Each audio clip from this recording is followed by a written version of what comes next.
अस्सलाम वालेकुम friends, welcome back my YouTube channel cook with Mariam. बिस्मिल्लाहिर्रहमानिर्रहीम। आज हम बनाएंगे ब्रेकफास्ट, वो भी झटपट में हम तैयार करेंगे। ग्रीन लहसुन वाला, यहाँ मैंने हरा लहसुन ले लिए थे, इसका व्हाइट वाला हिस्सा मैंने उतार दिया, ग्रीन वाला मैंने कट कर लिया बारीक बारीक। यहाँ मैंने थोड़ी सी हरी मिर्चें ले लिए, एक टमाटर चॉप कर लिए।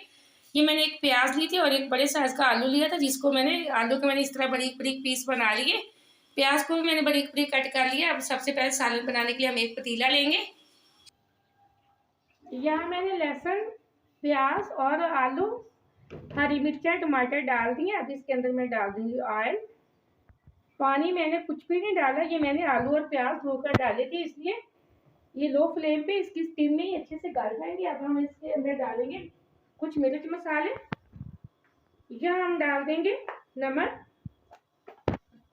लाल मिर्च पाउडर भी 1 चम्मच पहले हम डाल देते, आधी चम्मच हल्दी पाउडर की, इसी के साथ 1 चम्मच हम डाल देंगे नमक की। अब हम इसको कर लेते हैं अच्छे से मिक्स। ये बहुत आसान ब्रेकफास्ट है। जब भी आपके घर में कोई अचानक से मेहमान आ जाए तो आपको समझ ना आए, आपका सालन खत्म हो जाए कि यार हम किससे नाश्ता दें मेहमानों को, तो ये वाले अंडे लाजमी ट्राई करना है। वीडियो को पूरा देखना, लाइक भी करना। आपने अगर अभी तक चैनल को सब्सक्राइब नहीं किया तो जल्दी से कर लें। ये आपकी तरफ से प्यार है, मुझे खुशी होती है कि मैंने आपको कोई अच्छी चीज़ सिखाई है। ये देखें, एकदम से मैंने सारा मसाला मिक्स कर दिया। अब हम ढक्कन लगा के लो फ्लेम पे इसको 8 मिनट के लिए छोड़ देते हैं।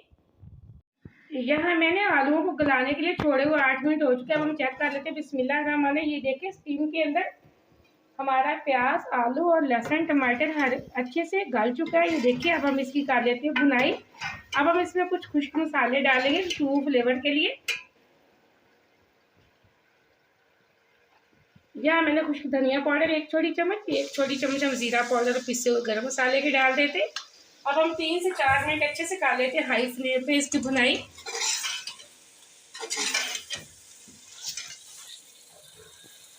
यहाँ मैंने 3 अदद अंडे ले लिए। मैंने एक प्याली के अंदर अंडे तोड़ लिए, ताकि अगर कोई ख़राब होगा तो एक एक करके मैंने तोड़ा है। अगर कोई ख़राब होता तो हमें नज़र आ जाता। अंडे हमेशा अलग तोड़ के डाला करें। बिस्मिल्लाहिर्रहमानिर्रहीम। यहाँ मैंने 3 अंडे डाल दिए। अब आराम आराम से हम इसको कर लेते मिक्स।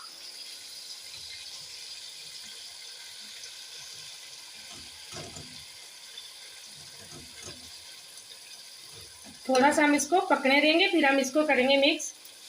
यहाँ थोड़े थोड़े से अंडे पक चुके हैं। अब हम हरा धनिया डाल के इसको अच्छे से कर लेते हैं मिक्स। आपके घर में जब भी अचानक से कोई मेहमान आए तो आपका सालन ख़त्म हो जाए तो यकीन करें, ये वाला ऑमलेट आप बनाएंगे तो वो बहुत मज़े से खाएंगे।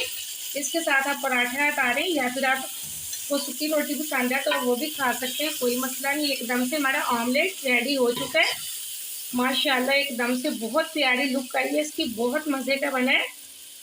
ये देखें, एकदम से हमारा ऑमलेट रेडी हो चुका है। फ्लेम को अब हम ऑफ कर देते हैं। ये वाली ऑमलेट को लाजमी ट्राई करना है। कमेंट में मुझे बताना कि कैसा बना। मुझे भी अगली रेसिपी के लिए इजाज़त। अल्लाह हाफ़िज़।